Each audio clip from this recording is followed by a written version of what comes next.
kalma lang. Kalma lang. Ayan. Ito yung cook ko today. Yung aking kusinero na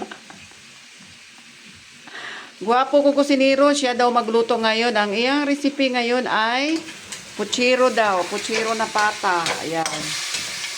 Kalmahan mo lang, boss. Ayan. Haluin mo, haluin mo. Ayan.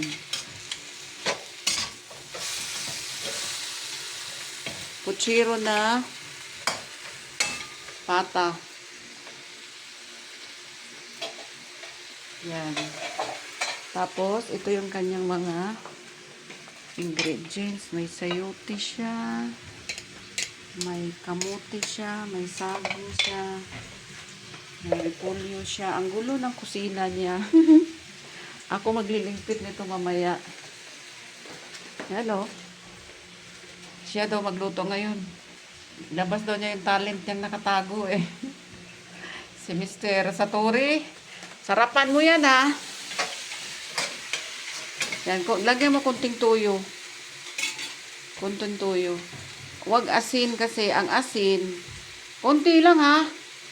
Pag asin ilagay mo dyan, lalong titigas yung karne. So tuyo lang muna. Tama na. Haluin mo.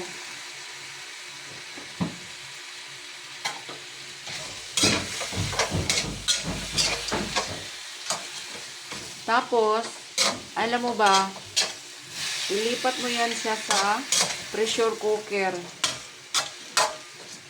Ang ating pressure cooker hindi naka-ready.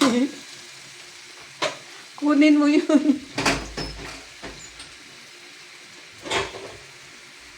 Ang init. Ayoko talaga mangusina dahil mainit. Buksan mo yung electric fan.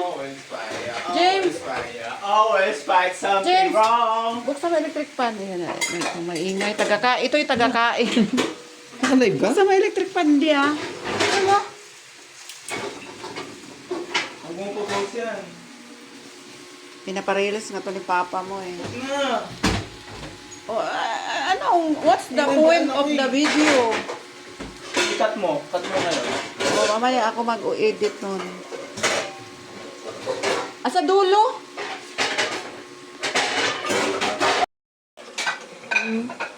Ang pata na yan in 30 minutes. Nako, Char. Sana 30 minutes luto na. Ayan, paluto na yung kanyang puchiro. Yummy, yummy na. Good job, darling. Ito. Oh, success na yung kanyang puchiro. It looks yummy. Labas mo yung mga ibang gulay.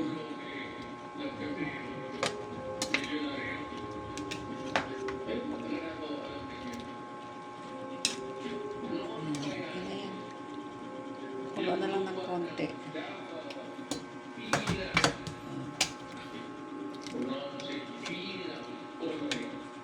Ayan, ayos na. Wow. Sarap naman. Hayaan na lang siya kumulo ng konti. Huwag mo natakman kasi may gulay.